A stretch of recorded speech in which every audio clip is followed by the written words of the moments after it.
I don't feel at home alone in this world anymore. Huh, that's what I say sometimes when I'm on vacation. I can't find my way home. No, but in all seriousness, this was a very moving film. Perhaps so even more because I'd heard about it for so long that I put it off watching. And now I think I saw it at a very appropriate time in my life. I'm 18, but I'm old enough to understand many of the things in here. And when I was younger, I don't think I related to some of them as much. Now I do, and I see where the movie's coming from. First of all, movies like this are great. I love movies that are independent, don't care what other people think, and also kind of do. They kind of have a relatability or a sense of I've been there, I've done this, and a movie knows what it's doing when it puts you in the shoes of a character who isn't always like driven. You know what I'm saying? There are movies that are frequented by the Brad Pitts and the Tom Cruises and Scarlett Johansson. You know what I mean? A movie where you just feel good and you watch the character and you're like, yeah, they got this. This is not one of those movies.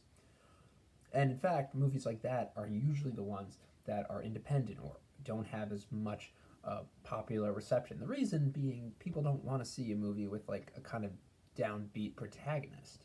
Um, this movie has that, but at the same time, it has a lot more to offer. It has a fantastic uh, meditation on life and a fantastic cast altogether. Everyone in this film really brings it and makes this as great as it can be. Melanie Lynskey and Elijah Wood star. And Melanie Lynskey really commands the film as a woman whose house is broken into, and that's the final straw. She's basically lived this kind of solitude life, quiet, introverted, and now that people have broken into her house, that's the final straw. She's realizing she's not going to take it anymore. She doesn't feel at home in this world anymore after people break into her home, because she feels she's missing a part of herself. I think we've all felt somewhat like this.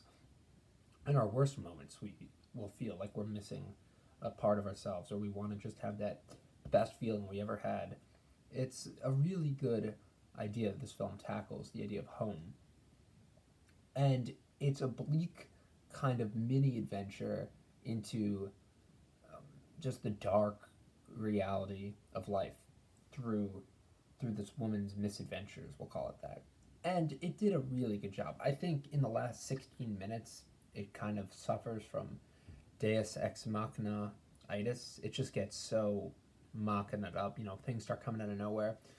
It's expected, but the problem was it just happens a little quickly, and I was just taken aback by some of it.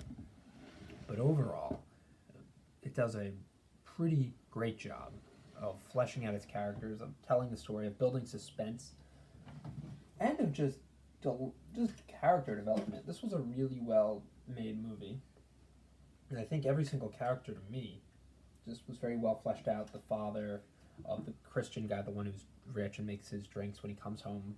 The set pieces were phenomenal. The large house, the trailer, the woods, the place where they go to buy the. I'm not going to spoil it, but they go to like these all over to buy things, and it's just a really impressive set because of all the different pieces they have and how it's all shot on real locations.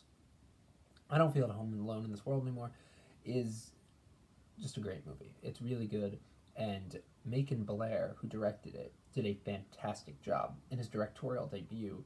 And the man stars in all these depressing movies. He was in Blue Ruin, Green Room. He was in Jim Cummings' Thunder Road, which I thought was fantastic.